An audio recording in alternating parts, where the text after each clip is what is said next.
Welcome to the Deep Dive.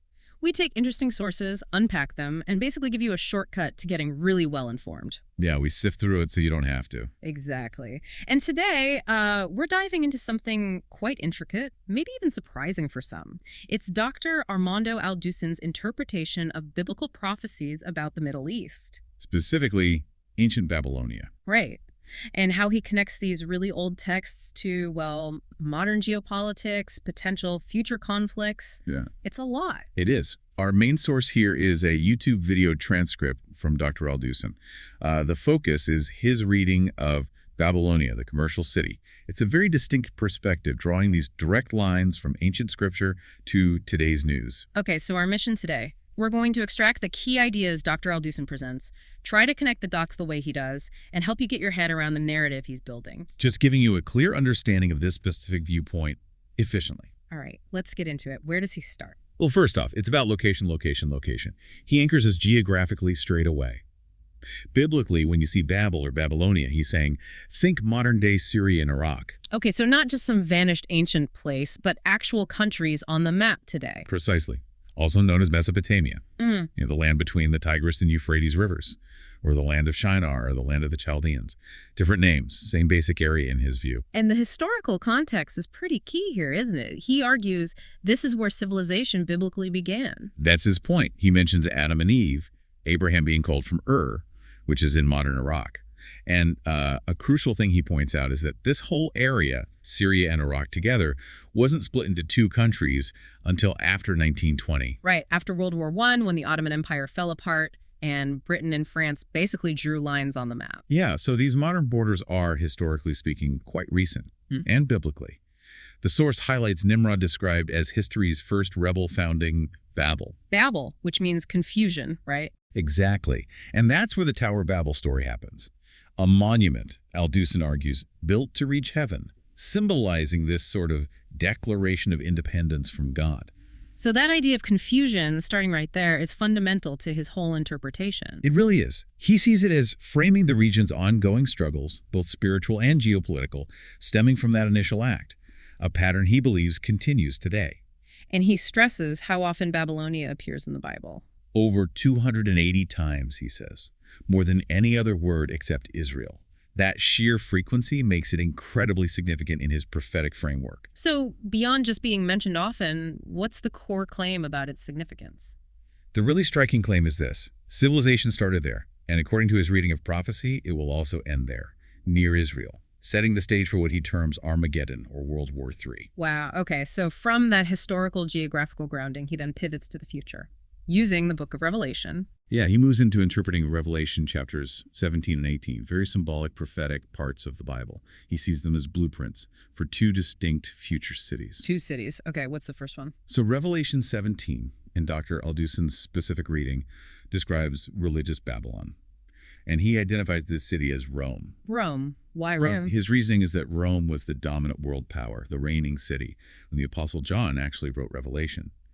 So this religious Babylon is predicted to become this massive religious hub. It's envisioned as unifying almost all world religions, at least for the first 3.5 years of this future period called the Tribulation, a time of, intense global crisis and prophetic belief. Okay, a global religious center in Rome. Then what about Revelation 18? Revelation 18, according to Alducin, points to a different city, commercial Babylon. Commercial. So focused on trade, finance. Exactly. And this city, he predicts, will be built specifically in Iraq, or maybe the broader Syria-Iraq region. He even speculates it might be financed by a figure referred to as the Antichrist, or perhaps by massive Arab oil wealth. Interesting. So one religious center in Rome, one commercial powerhouse, potentially back in the original Babylonian region. That's the interpretation.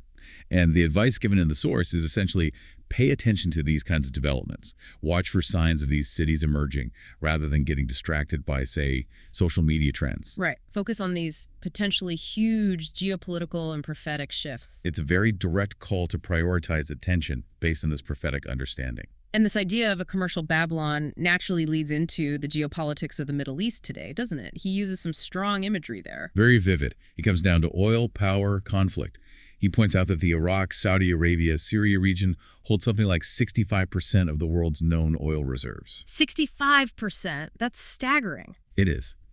And he calls it a geopolitical cake that major powers, China, Russia, the United States, all want a piece of. Makes sense. Yeah. And it's not just the oil underground, right? The transport routes are critical too. Absolutely. You've got the Persian Gulf, largely controlled by Iran, and the Red Sea, where Yemen's Houthis are now a major factor. He notes 30–40% of the world's oil passes through these choke points. Which adds another layer of strategic importance and potential conflict. Definitely. It highlights why the region is such a constant focus. He even brings up an anecdote about President Trump's visit to Saudi Arabia. Oh yeah, what was that? The source describes Trump approaching it like a businessman, suggesting they could turn the Middle East into a paradise through deals and investment.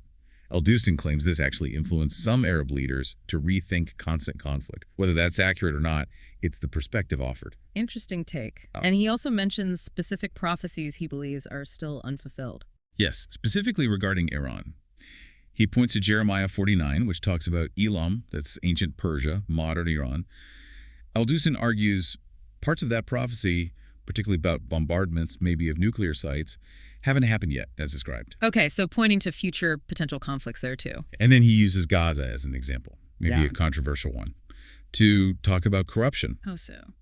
Well, the source claims that large amounts of aid money meant for humanitarian needs like food, water, medicine, hospitals, was allegedly diverted by Hamas to build hundreds of kilometers of tunnels. Right, that's been widely reported. Yeah, and he uses this to make a broader point Right. about government corruption being a major issue, not just there, but he mentions places like Cuba, Venezuela, Nicaragua. He even includes the Vatican, describing it as having become a corrupt political power. So the argument is that earthly systems, governments, are prone to corruption, which ties into the region's problems. Kind of linking earthly corruption to a deeper spiritual vulnerability, you could say. Which leads him to his next really intense point, Which is the spiritual dimension of that Iraq-Syria region, Babylonia. Dr. Al-Dustin is quite blunt here. He asserts that, from his interpretive lens, this area is literally the zone of most demonic influence. He calls it a hornet's nest of demons. Wow, that's strong language. A literal demonic hotspot. That's the claim. He tries to connect it to current events, describing Syria today as a hornet's nest, in a more earthly sense, too full of different, often conflicting ethnic and jihadist groups.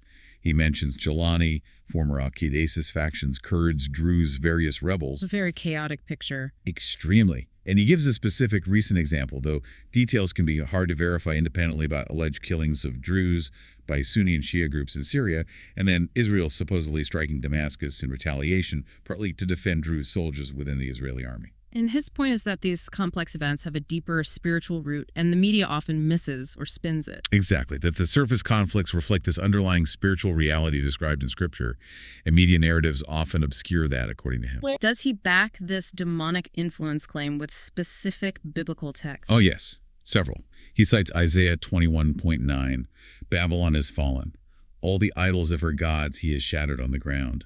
Al-Dustin interprets gods there not as statues, but as demons. So Iraq, Syria is full of them. Okay. What else? He points to Isaiah 47. From his reading, this chapter describes the region as the origin point for things like astrology, sorcery, enchantments, magic, witchcraft. It mentions the contemplators of the heavens who observe the stars. So the birthplace of occult practices, in his view. That's the connection he makes.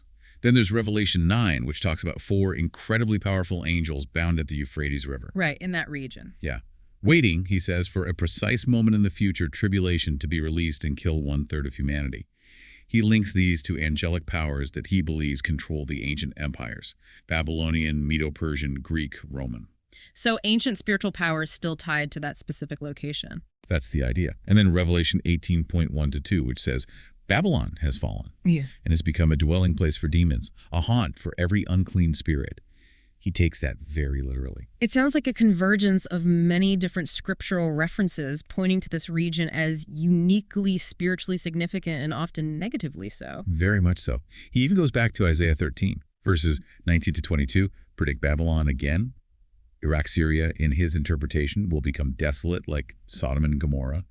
uninhabited by humans. But inhabited by. Wild beasts, yes, Yeah. but also mentions specific creatures, Urons, which the source translates as unclean spiritual beings, demons, ostriches or yana, and goats, translated as satyr. Satyrs, like the mythological figures. He identifies them within this interpretation as principal demons, high-ranking ones, and even links the term to symbols like the five-pointed star used in Satanism.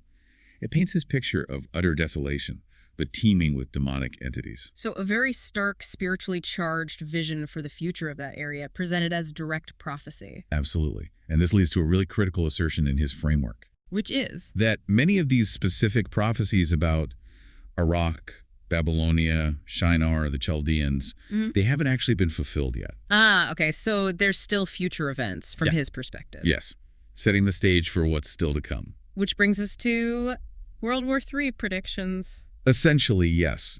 He focuses heavily on Ezekiel 38, a chapter detailing a future invasion of Israel by a coalition of nations. And he spends time identifying who he believes these nations are today based on their ancient prophetic names. Okay, let's break that down. Who's involved in this invasion force? First, there's Gog of Magog. He interprets Gog as a title, like a leader, and Magog as the region encompassing the former Soviet republics north of Israel, Kyrgyzstan, Tajikistan, Turkmenistan, Uzbekistan, Kazakhstan. The stands, mostly Muslim nations. Yes. They gained independence in 1991. The source notes that Russia, under Putin, seems intent on regaining influence or control over these areas, starting, he suggests, with the conflict in Ukraine. Interesting geopolitical link there. Who else? Meshech and Tubal. Dr. Aldusin identifies these with modern Turkey. Turkey. But they're a NATO member. That's exactly the conflict he highlights. He points out that Turkey's president, Erdogan, has, according to the source, publicly vowed to destroy Israel. So a NATO country supposedly aligning against Israel creates huge potential conflict. Okay, next. Persia. That's straightforward modern Iran, renamed from Persia in 1935. And again, he notes Iranian leaders have repeatedly vowed Israel's destruction. So Russia, Central Asia, Turkey, Iran, quite a coalition already. And there's more. Cush and Put. He identifies these primarily as North African nations, Sudan, Ethiopia, maybe Libya, Tunisia, Morocco, descendants of Ham, biblically speaking. So a massive coalition from the north, east, and south of Israel. That's the picture painted by Ezekiel 38, as interpreted by Dr. Aldusin. Nations from Europe, via Russia, Turkey, North Africa, and the Middle East, forming an alliance against Israel. And the goal of this invasion, according to the source? Primarily, he states, to seize control of Israel's resources, particularly its oil and potentially natural gas discoveries, leading to what he calls World War III. Right, so just to recap this whole deep dive, we've explored Dr. Armando Aldusin's very specific interpretation of biblical prophecy. Yeah, linking ancient Babylonia, modern Iraq and Syria to current geopolitics, oil conflicts, spiritual warfare, and predicting future events like these two global cities and a massive World War III coalition against Israel. It's a complex tapestry he weaves. And the so what of all this, the takeaway from Aldusin's perspective, it seems to go beyond just the predictions themselves, doesn't it? I think so. While the prophecies are central, the source continually circles back to a view of human nature. Ambition, selfishness, the corrupting influence of power, money, status. The idea that leaders throughout history tend to fall prey to these things. Exactly. And that these base human drives are presented as the real engine behind these grand geopolitical conflicts and power struggles underneath the prophetic overlay. So it's a framework not just for understanding potential future events, but also for interpreting the motivations behind current ones. Right. It offers a particular lens on why things happen the way they do, rooted in both scripture and a specific view of human fallibility. Which leaves us, and you listening, with something to think about. Given this intricate web Dr. Aldusin lays out connecting prophecy, history, modern events, what does it tell us about how humans try to make sense of power, conflict, and control? Especially in a world he describes as originating from confusion, from Babel. And from this specific perspective, what would it even mean to be prepared for what might come next? It's a question raised directly by this interpretation. Definitely food for thought. We encourage you to consider how understanding these diverse interpretations, like Dr. Aldusin's, might shape or challenge your own perspective on global events and the big stories we tell ourselves to explain them.